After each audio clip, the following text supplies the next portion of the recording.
Bonjour à tous et bienvenue dans cette nouvelle vidéo de déballage de boîte pour Horror Arkham, le JCE. Sauf erreur de ma part, on est enfin arrivé à la dernière vidéo sur les cartes de la classe truand de la boîte Le Festin de Hemlock Vale. Aujourd'hui 2 cartes, j'espère que ça sera rapide. Les 2 cartes en question, Mouchard et Faire du Charme. Alors on commence par Mouchard. Événement de niveau 2 qui coûte 1, trait faveur et ruse, rapide à jouer après que vous avez réussi un test de compétence en discutant. Découvrez 2 indices parmi votre lieu et les lieux connexes. Alors, par quoi je commence? Bon, c'est à jouer après avoir réussi un test en discutant. Les cartes qui ont des effets de discussion, voilà, toutes celles-là, alors sachant qu'il y en a certaines qui ne font pas faire de test, par exemple, discours motivant. Mais toujours est-il, il y en a un bon paquet, notamment en truand.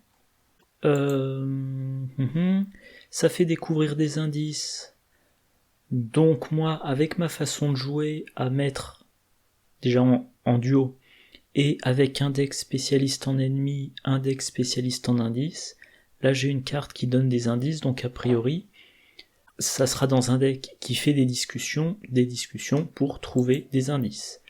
On a ça, notamment faux papier, ben voilà, discussion, effectue un test d'intelligence de difficulté 0, bon, la difficulté du test peut augmenter, mais voilà, ben ça par exemple, vous discutez avec faux papier pour trouver des indices, vous réussissez le test, et ben derrière, Mouchard, 2 indices de plus.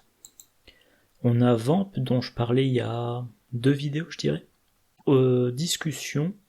Alors, on va faire des tests de discussion pour 4 effets différents, et il suffit de réussir un de ces tests. On utilise Mouchard. Bien évidemment, vu qu'il faut réussir un test de discussion, on va mettre ça dans un deck qui inclut tenue élégante. On diminue de 2 la difficulté des tests lors des discussions, donc on augmente ses chances de les réussir. Et si on arrive à mener la difficulté à 0, sauf cas très spécifiques, eh ben, on réussit tant qu'on ne pioche pas l'échec automatique. C'est donc un événement qui mentionne la discussion et qui est très efficace. Je sais pas si je l'ai mis quelque part, bon, mais en action rapide, avoir 2 indices, c'est très bien. Donc quitte à dépenser 2 XP pour en mettre un exemplaire dans son deck, ben autant mettre dans son deck langue surnaturelle, voilà, soutien neutre qui occupe un emplacement d'arcane, 4 charges, vous avez le droit de jouer... Ah oui, non, c'est vrai, il faut que je lise ce texte-là. Vous avez le droit de jouer des événements avec discuter depuis votre défausse, comme s'ils étaient dans votre main. Comme coût supplémentaire pour jouer un événement de cette manière, dépensez une charge, et après la résolution de cet événement, retirez-le de la partie. Pardon. Donc voilà, vous dépensez 4 XP pour 2 copies de Mouchard, langue surnaturelle, les 2 copies de Mouchard plus la fois où vous les jouez depuis votre défausse, ça vous fait 4 fois 2 indices sans test. Parmi votre lieu et les lieux connexes, très intéressant. Au passage, j'y pense, mais faudrait que j'en discute dans un autre cadre, mais au passage, entre les chercheurs et les truands, il y a beaucoup maintenant de cartes qui permettent de trouver les indices à proximité. Voilà. Alors, la carte a les traits faveur et ruse. Qu'est-ce qui interagit avec ces traits-là? Antiquaire permet de... Antiquaire peut fournir les 2 ressources nécessaires. Ah oui, ça coûte qu'un, pardon. Donc, Antiquaire peut fournir une des 2 ressources pour payer le coût. Ingénieux aussi. Et j'en parlerai juste après. Faire du charme interagit avec. Alors, c'est une carte qui joue sur la discussion, On a une investigatrice qui joue sur la discussion, vu qu'elle a une action supplémentaire par tour spécifiquement pour discuter. Donc on joue un deck Alessandra Zorzi qu'on spécialise en enquête, c'est quand même très tentant de jouer Mouchard. Et je pense pas qu'il y ait grand chose de plus à dire sur cette carte, parce que c'est vraiment très simple. D'ailleurs, tiens, un commentaire, cette carte est dingue, voilà. Arguably, enfin bref, on peut même dire que c'est la meilleure carte, c'est la carte la plus puissante du set.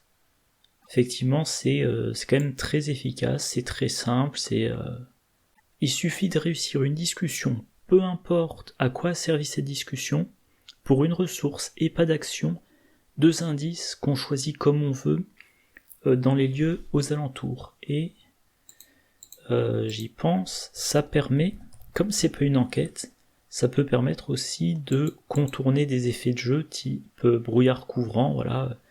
Le lieu attaché gagne plus de valeur occulte. On a aussi, porte verrouillée. C'est pas porte verrouillée ? Alors, je vais essayer de retrouver ça rapidement.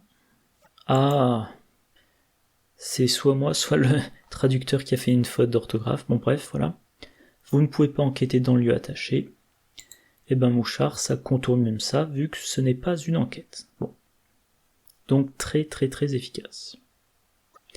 Oh et au passage, comme tous les bons événements truands efficaces, on peut penser à dédoubler.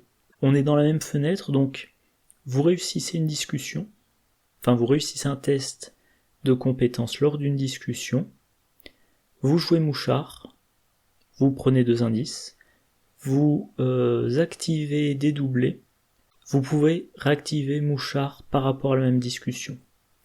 Je vois pas que dire de plus. Deuxième carte, faire du charme. Un soutien de niveau 3, très talent et ruse, permanent et exceptionnel. Donc il coûte 6 XP. Réaction, avant de piocher votre main de départ, cherchez jusqu'à 3 cartes ruses différentes dans votre deck et attachez-les face cachée à faire du charme. Mélangez votre deck. Réaction, quand vous engagez un ennemi, inclinez faire du charme, soit vous piochez une carte attachée, soit vous cherchez un exemplaire d'une carte attachée parmi les 9 cartes du dessus de votre deck, vous la piochez et mélangez votre deck. Et je me rends compte que j'oublie un truc assez important. Voilà. Pardon.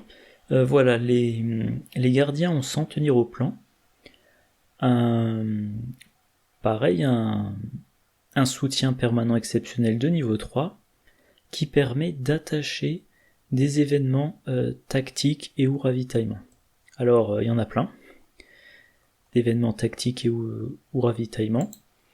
Et donc, sans tenir au plan, l'idée c'est, dans mon deck, j'ai 3 cartes qui sont très intéressantes dans des situations données.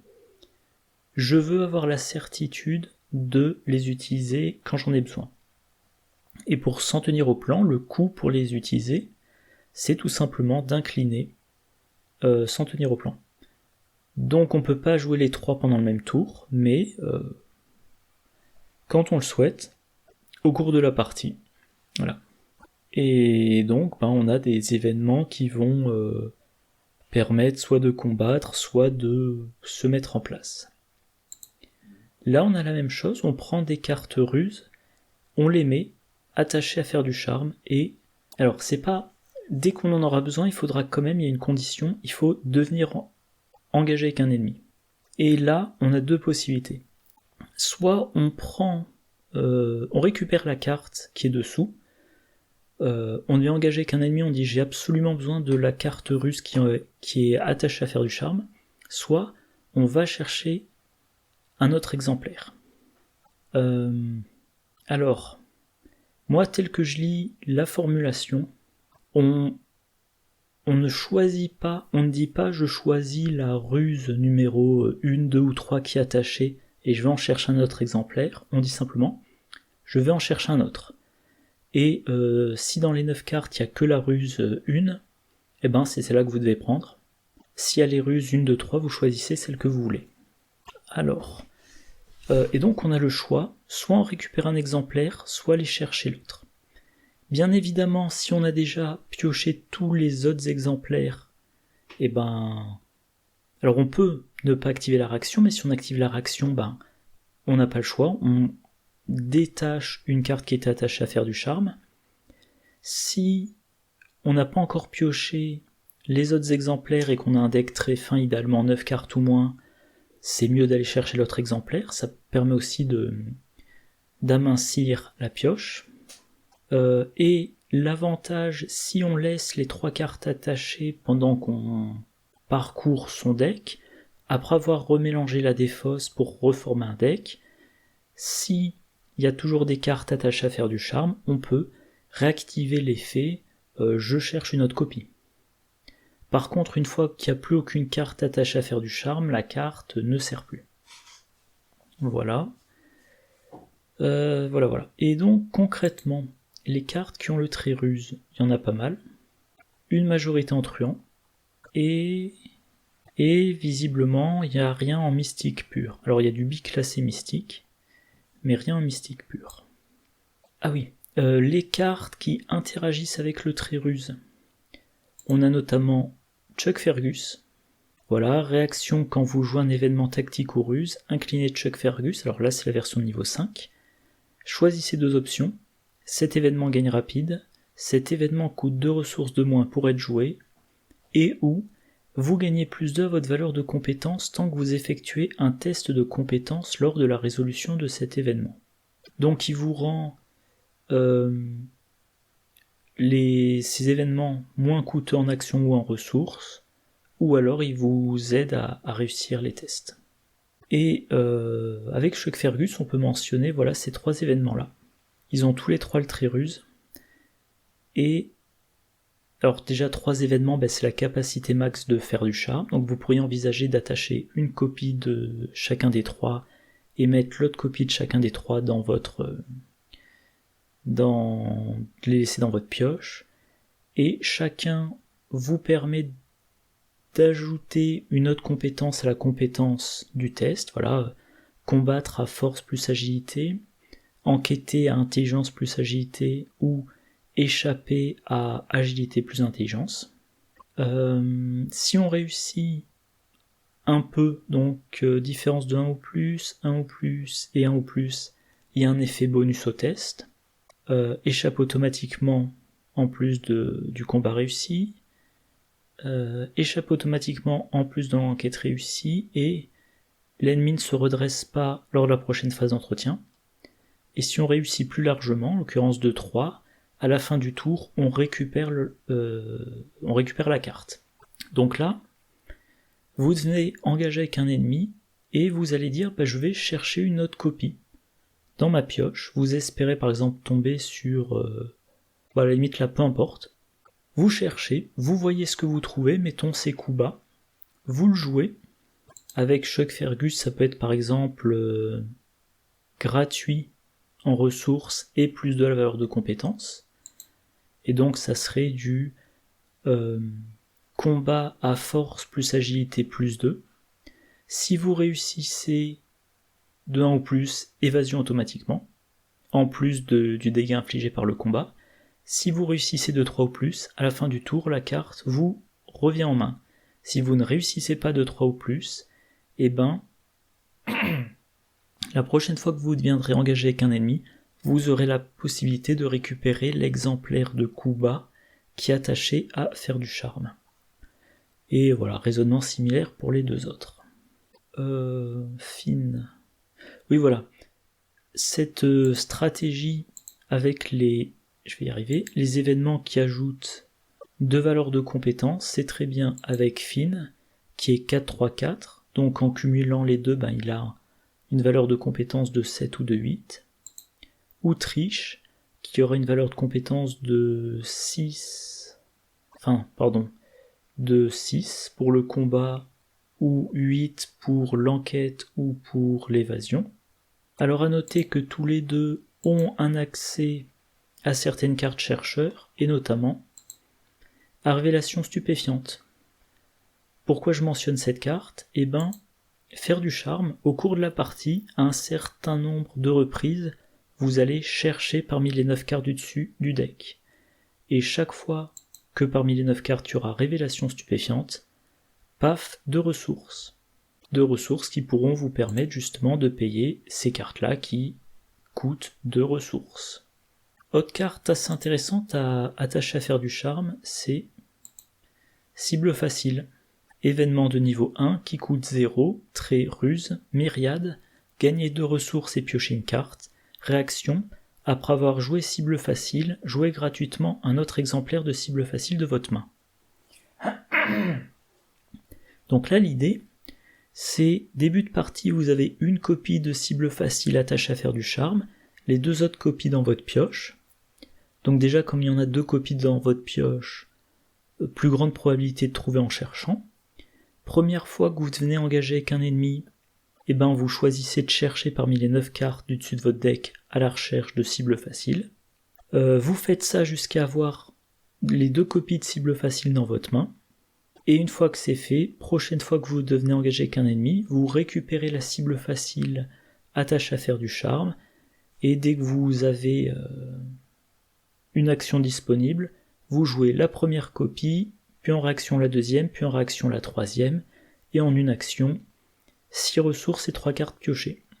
Et en plus de ça, si vous êtes vraiment dans une logique de faire un truand friqué, potentiellement, dans votre deck il y a aussi 3 copies de révélation stupéfiante, et donc en faisant vos recherches, le cas idéal, c'est vous révéler les 3 révélations stupéfiantes, puis en une action, vous jouez les 3 copies de cible facile, et donc en dépensant seulement une action, vous avez eu 6 fois 2 ressources, plus 3 cartes, et en cherchant, vous avez encore une fois affiné votre deck, vous en avez sorti 5 cartes, sachant que faire du charme vous permet déjà au début de la partie de retirer 3 cartes de votre pioche.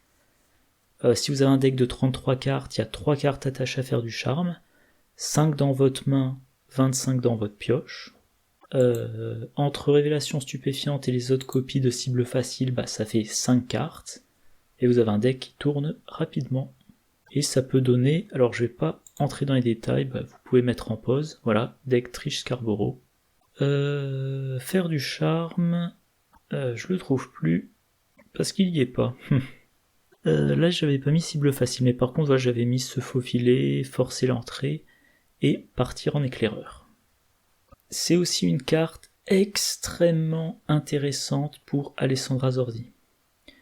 D'ailleurs, sur le forum non officiel, j'avais créé un sujet sur comment faire des decks Alessandra Zorzi. Il y a quelques petites remarques. Voilà, si j'oublie pas, lien en description. Mais donc voilà, Alessandra Zorzi, sa carte signature Séduire, qui est en 3 exemplaires, Altre et Ruse. Et cette carte-là est extrêmement efficace. Je suis un peu perturbé par le cadrage de... Bon, enfin, peu importe. Voilà, Séduire est extrêmement puissant. Moi je trouve, on veut en avoir un exemplaire dès qu'on rencontre un ennemi. Quasiment oui, dès qu'on rencontre un ennemi, en tout cas un ennemi qu'on veut pas tuer, qu'on veut garder en jeu. Dans un deck... Alors, elle est là, justement, 30, 35 cartes. On en met 3 sous faire du charme, donc ça fait 32, moins les 5 qu'on a en main. Ça veut dire qu'elle aura 2 copies de séduire parmi 27 cartes, une copie attachée à faire du charme. Voilà. C'est vrai que... Alors j'ai un peu joué Alessandra Zorzi, je continue à avoir du mal à voir comment bien la jouer, mais je pense que c'est pas illogique de dépenser ces 6 premiers XP pour faire du charme, justement pour maximiser ses chances d'avoir séduire à la première phase de mythe, dès qu'on est engagé avec un ennemi. Autre possibilité, alors j'ai regardé les cartes truands qui ont un effet relatif à l'abandon, au déplacement ou au fait d'être vaincu. Voilà, il y a je fiche le camp, à jouer uniquement s'il y a une carte scénario avec une capacité abandon en jeu. Abandon. Donc cette carte-là vous permet d'abandonner quand vous le souhaitez, à partir du moment où il y a un abandon conditionnel dans le scénario. Partir en éclaireur, se déplacer, déplacez-vous jusqu'à 3 fois, les ennemis ne vous engagent pas lors de ce déplacement. Pareil, vous êtes dans un scénario où il faut aller à un endroit pour finir le scénario, il y a des ennemis, c'est loin, vous manquez de tempo, vous jouez partir en éclaireur. Alors la difficulté, c'est que partir en éclaireur fait que les ennemis ne vous engagent pas, mais ça ne vous désengage pas des ennemis. Donc il faudra le piocher un peu avant de l'utiliser. Ou alors il faudra avoir une solution d'échappement. Vous devenez engager qu'un ennemi, vous récupérez partir en éclaireur sous faire du charme, vous échappez à l'ennemi engagé avec vous, et ensuite vous vous déplacez. Et enfin, trompe la mort, événement de niveau 5 qui coûte 1, ruse et condamné, rapide, à jouer quand vous devriez être vaincu, désengagez-vous de chaque ennemi engagé avec vous, défaussez toutes les cartes dans votre zone de menace, soignez 2 horreurs et 2 dégâts, et déplacez-vous vers n'importe quel lieu révélé sans ennemi. Si c'est votre tour, il se termine, retirez trompe la mort de la partie. Cette carte-là, c'est un peu une forme d'assurance vie.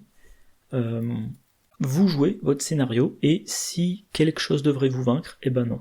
Vous n'êtes pas vaincu, vous vous débarrassez peut-être des cartes traîtrises dans votre zone de menace qui vous gênent, vous vous déplacez vers un lieu sans ennemi, vous êtes tranquille pour un certain temps, et potentiellement vous vous envoyez dans le lieu dans lequel vous abandonnerez au round suivant. Et ça peut aussi vous permettre, selon votre caractère, de jouer sur le fil pendant tout le scénario en vous disant « Si un truc se passe mal, j'ai trompe la mort en main ».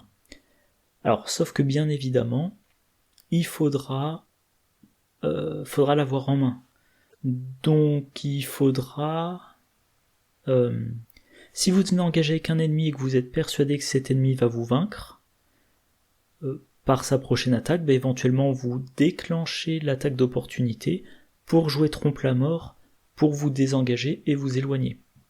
Mais si c'est attaché à faire du charme, que vous piochez un reste pourrissant, que vous faites un échec automatique et que vous êtes vaincu, trompe la mort ne peut pas vous aider parce que vous ne l'avez pas en main. Donc il faudra quand même penser à le piocher assez vite. Et ces 3 cartes-là, ça peut être très intéressant si vous jouez un deck avec Obol pour Caron. Obol pour Caron, ça vous coûte 2 XP, mais ça vous permet d'avoir 2 XP supplémentaires à chaque conclusion de scénario si vous n'êtes pas vaincu. Mais si vous êtes vaincu, vous êtes tué. Donc c'est une prise de risque pour plus d'XP, pour un meilleur deck. Et moi, les rares fois où je joue l'Obol pour Caron, à côté de cette prise de risque, je veux une assurance. Et là, faire du charme me permet d'avoir 1, 2, 3 cartes d'assurance à disposition. Encore une fois, il faut que je pense à les piocher avant que survienne l'événement qui fait que j'ai besoin d'abandonner tout de suite, ou je dois me déplacer sans me faire engager, ou que je dois annuler un truc qui devrait me vaincre. Voilà. Donc, conclusion. Alors, Mouchard, c'est extrêmement puissant. Alors, est-ce que ça sera sur la prochaine liste des tabous ou pas ? On verra, mais en tout cas, vous avez un deck qui joue beaucoup sur la discussion, surtout si c'est un deck qui a comme spécialité, qui a comme rôle le gain d'indice, essayez de trouver la place pour 2 copies de Mouchard. Et si vous avez 2 copies de Mouchard et un autre événement de discussion qui a un effet puissant, comme par exemple Vamp de niveau 3, c'est bien d'envisager langue surnaturelle. Faire du charme, à partir du moment où vous avez des cartes ruses... Ah oui, j'ai pas mentionné, c'est pas forcément des événements. Un truc que je n'ai pas mentionné non plus, c'est que la carte Altré Ruse, donc Rita Young, Rita Young peut l'inclure dans son deck. Donc voilà, je disais, si vous avez des cartes ruses, et pas forcément 3, moi j'ai déjà mis ça dans des decks qui n'avaient que 2 cartes ruses différentes, vous avez des cartes ruses, elles sont efficaces, sinon elles ne seraient pas dans votre deck, vous voulez augmenter vos chances de les avoir rapidement dans la partie, c'est génial. D'autant plus si ce sont des cartes ruses qui vous permettent de gérer les ennemis. Et deck par deck, on pourra envisager de comboter... Enfin, non c'est pas ça. Déjà, deck par deck, faudra voir à quel tempo, quand est-ce qu'on va chercher dans sa pioche l'autre exemplaire, quand est-ce qu'on récupère l'exemplaire attaché à faire du charme. Et dans tous les decks qui sont biclassés truand chercheur, on peut envisager de faire des combos avec les effets de recherche, voilà, faire du charme. On récupère, sans avoir besoin de dépenser d'action, des cartes de sa pioche. Quand on fait ça, on cherche parmi 9 cartes. En cherchant parmi 9 cartes, on a les chances de déclencher des effets de recherche, donc d'autres cartes qu'on sort de son deck, et ça, ça rentabilise encore mieux les 6 points d'XP dépensés pour ce permanent. Bon ben voilà, fin des cartes truands. Alors cette vidéo là est en ligne soit mercredi, soit jeudi, si mercredi j'ai mis ma vidéo sur le classement des faiblesses. Donc première vidéo sur les cartes mystiques, ça sera le jeudi ou le vendredi. Je sais plus lesquelles c'est. Je sais pas, je pense que c'est le masque du chat, parler avec les morts et Atame Acéré, je pense. Voilà. Moi d'ici là, je vous souhaite une bonne journée, une bonne soirée, de bonnes parties et je vous dis à la prochaine. Au revoir.